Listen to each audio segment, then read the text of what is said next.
Ma'asyiral muslimin rahimani wa rahimakumullah, sebelum kita perjalanan jauh, kita berdoa naik kendaraan ya. Bismillahirrahmanirrahim. Allahu akbar. Allahu akbar.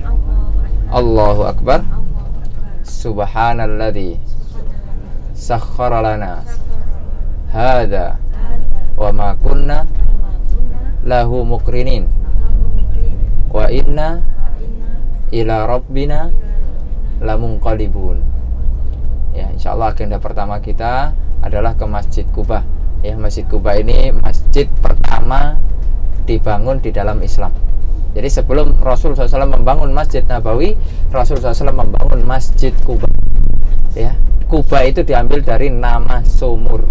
Jadi ada nama sumur namanya Quba. Ya, di sana. Kemudian dijadikan nama masjid dan dijadikan nama komplek. Ya, biasanya begitu. Ya, ada hal-hal yang mungkin berbicara lalu dijadikan nama komplek atau nama jalan dan lain sebagainya.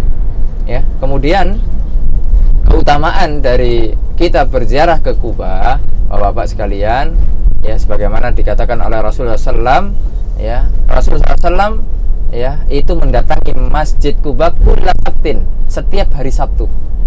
Kita sekarang hari apa? Sabtu. Ya, alhamdulillah. Ya, masya Allah. Ya, hari inilah Rasul Shallallahu Alaihi Wasallam biasa untuk mengunjungi Masjid Quba. Ya, masyian au raqiban. Ya, dalam kendaraan, berkendaraan ataupun jalan kaki. Kalau jalan kaki lumayan. Ya, sekitar 45 menit. Ada jalannya. Ya, ada jalannya namanya Mamsha Quba. Ya, Mamsha Quba itu ada di depan kita. Ya, ada di depan kita. Itu ada namanya Mamsha Quba. Jalan untuk ke Masjid Quba. Itu sekitar ya hampir 4 kilo lah. Ya, 3 kilo sekian. Rasulullah SAW juga pernah berkendaraan. Ya, tapi kendaraan Rasulullah SAW bukan bus. Ya, seperti kita. Apa kendaraannya? Onta. Siapa yang tahu nama onta Nabi SAW? Siapa tadi ya, nggak kira-kira? Ada yang tahu nama onta Nabi? 5 real. 5 real. Oh. Jangan nyontek. Jangan nyontek, nggak boleh browsing. Google. Google lebih pinter. 10 deh. 10 real naik penawaran. Siapa nama onta Nabi? 15. Oh, ada yang 15 gitu ya? Masya Allah. Wah, langsung saja, maaf. Jadi nggak masalah ketika kita punya mobil dikasih nama aja, tapi nggak perlu sego kuning ya, nggak perlu. Misalnya kita punya mobil namanya Mamat gitu misalnya, ya nggak masalah. Bapak saya. Oh gitu. Misalnya ya nggak apa-apa kita kasih nama, ya sehingga kita bisa mengingat-ingat gitu, ya. Namanya Midun misalnya siapa gitu ya. Sapri atau siapa gitu. Nah, intinya ada namanya. Nama onta Rasulullah SAW nggak ada bisa jawab nih. Atau sudah dapat bisikan dari Google? Namanya adalah Al-Qaswa. Ya, Al-Qaswa. Nah, Rasulullah SAW ketika beliau hijrah dari kota Mekah menuju kota Madinah, jadi tidak turun langsung di situ di sekitaran Masjid Nabawi, turunnya di daerah ya Quba sana. Ya, kemudian baru itu membangun Masjid Quba. Oleh karenanya, ma'asyiral muslimin, masjid itu adalah sentral dari pembangunan peradaban Islam. Ya, masjid. Jadi masjid di zaman Nabi bukan hanya untuk sholat, ya, tapi untuk rapat, ya, untuk bagaimana menyiapkan pasukan ketika jihad, ya. Dan kemudian di sana juga di tempat untuk belajar di masjid itu, sehingga terciptalah para sahabat yang imannya itu masya Allah, ya, imannya itu kuat sekali, ya, jiwanya adalah jiwa yang senantiasa beriman kepada Allah, tidak ada kehidupannya kecuali untuk akhirat. Jadi kalau kita berbicara tentang masalah sahabat, ya, jadi kajian kita selama nanti ini di bis ini tentang masalah sahabat. Bagaimana keimanan sahabat? Kok bisa seperti itu tuh? Nah, sahabat itu kalau sudah dapat ya, amalan soleh dari Nabi, ya itu susah tuh. Ya, itu susah untuk meninggalkan mereka. Ya, sebagaimana kemarin, ya, siapa yang kemarin sholat Jumat di Masjid Nabawi? Ya, insya Allah semua sholat Jumat ya. Ya. Itu apa pembahasannya kemarin kalau nggak salah? Ada yang tahu? Pembahasan khutbah Jumat kemarin? Kalau nggak bisa bahasa Indonesia, bahasa Arabnya lah nggak apa-apa. Yo itu pasti tuh, wasiat takwa pasti. Tapi judul secara umum ada yang ngeh nggak? Kalau nggak bisa bahasa Indonesianya, bahasa Arabnya lah. 10 real. Oh ini hadiah banyak nih.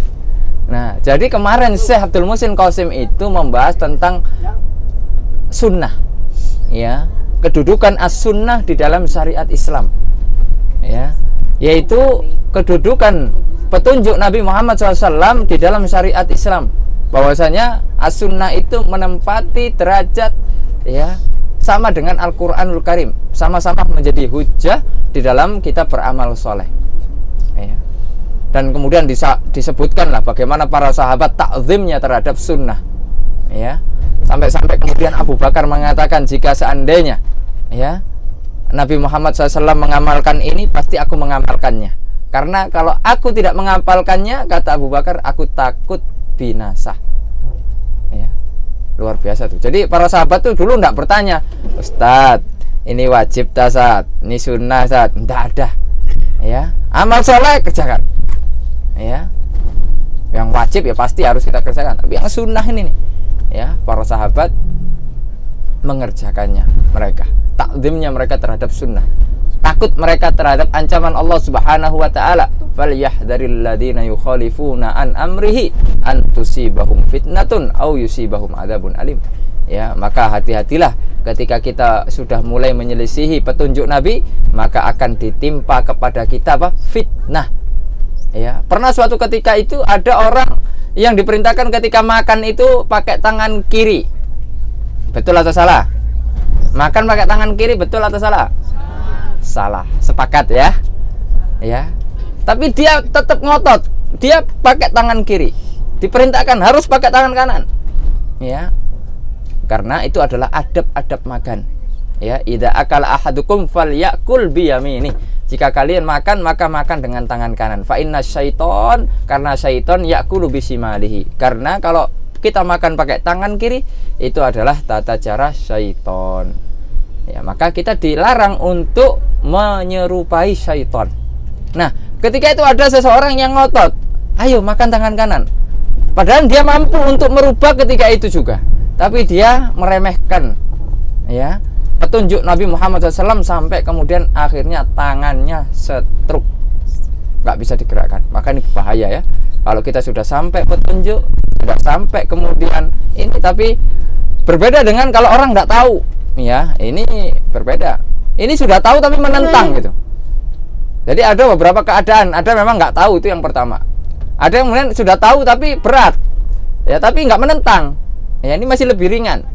Ada yang ketiga, sudah tahu tapi menentang. Nah, ini bahaya nih. Ya, ini bisa ditimpakan fitnah. Ya, oleh karenanya kita harus hati-hati ketika sampai kepada kita nasihat-nasihat. Kita juga harus merenung, kita harus berusaha, ya, untuk mengamalkan nasihat-nasihat itu semampu kita. Fattakullah mastata'tum. Kita bertakwa kepada Allah semampu kita. Nah, Bapak Ibu, insya Allah kita akan sampai di Masjid Quba. Masjid Quba itu di mana ya? Sebelah mana ya? Belum kelihatan ya? Oh, sebelah kanan ya. Ini sudah dekat tuh, sebelah kanan. Nah, kita kemarin sudah pernah lewat ya. Apa keutamaannya? Rasul SAW mengatakan, ya man ata masjid Quba, ya man tatahhara fi baitihi tsumma ata masjid Quba, barang siapa yang bersuci dari rumahnya. Siapa yang bersuci dari rumahnya, dari Jakarta sana. Ayo, rumahnya di sini maksudnya apa? Masa rumah kita yang di Indonesia? Ya enggak, kejauhan ya. Sekarang rumah kita adalah hotel. Berarti barang siapa yang bersuci dari hotelnya, ya, tsumma ata masjid Quba, kemudian datang Masjid Quba.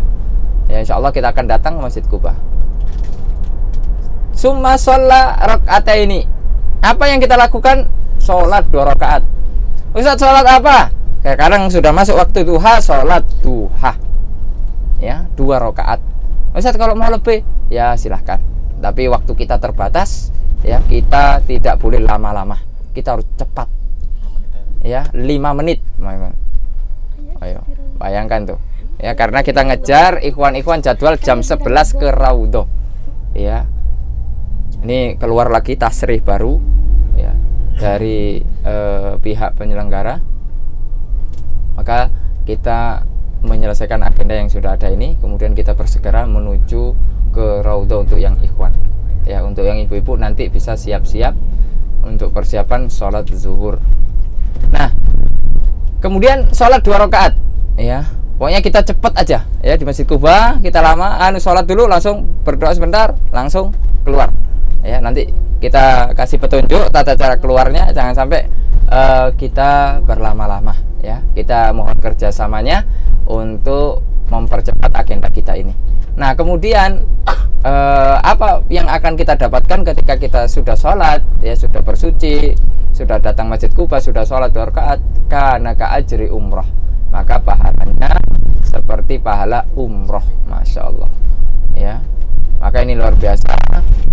Ya, mungkin kita harus berusaha ya untuk kalau kita datang ke kota Madinah, ya kita sempatkan juga untuk ke Masjid Kuba, karena jaraknya tidak jauh dari Masjid Nabawi, hanya sekitar 3 kilo sekian.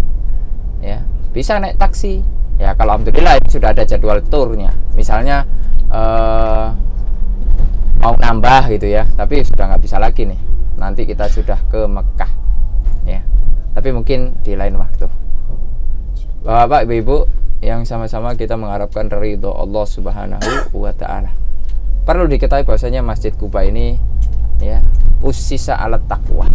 Ya, masjid yang pondasinya adalah takwa. Ketika sesuatu itu, Bapak, ibu-ibu, ya apapun itu, ketika kita membangun sesuatu, ya apalagi misalnya itu dalam suasana pendidikan ya, ataupun hal-hal yang lain, itu kalau tidak dilandasi takwa, tidak dilandasi dengan keimanan, akan cepat rusak. Tidak dilandasi dengan keikhlasan, akan cepat bangkrut.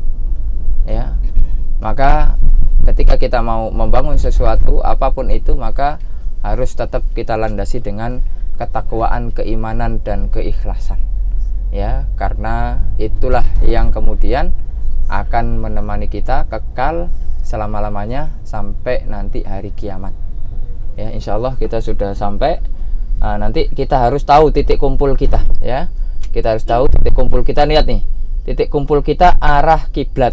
Ya, jadi kita sekarang itu arah. Jadi Kuba itu sebelah mana, Bapak Ibu? Sebelah mananya Masjid Nabawi kira-kira? Ayo. Kuba ini arah ke Mekah.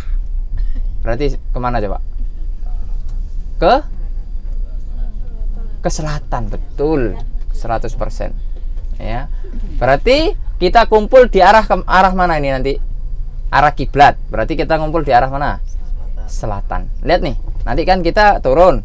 Nah, Masjid Kuba sebelah kanan kita.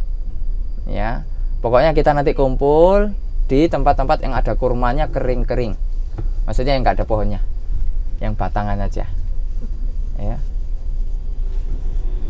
Karena lihat nih suasananya ramai, maka kita harus cepat ya, sehingga kita bisa mendapatkan apa? Nomor busnya sama 5467. ini bus yang kemarin dari Jeddah. Jeddah. Namanya busnya apa namanya, Mas? Pirner. Ya. Ya, nanti ada fotonya kok di ini. Nanti selfie sama busnya nggak apa-apa. Busnya bernama Pirner.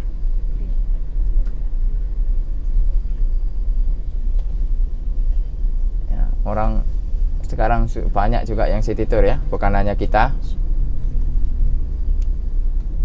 Maka diusahakan ya pakai tanda pengenal nih ya, Amar apa Sal, atau yang ibu-ibu pakai yang kuning-kuning tuh, biar cepat kita kok ini nyarinya ya. Ayo langsung nanti kumpul-kumpul gitu. Jadi kalau nggak pakai nanti saya bingung ini mana ya. Nanti masuk bis lain gitu ya.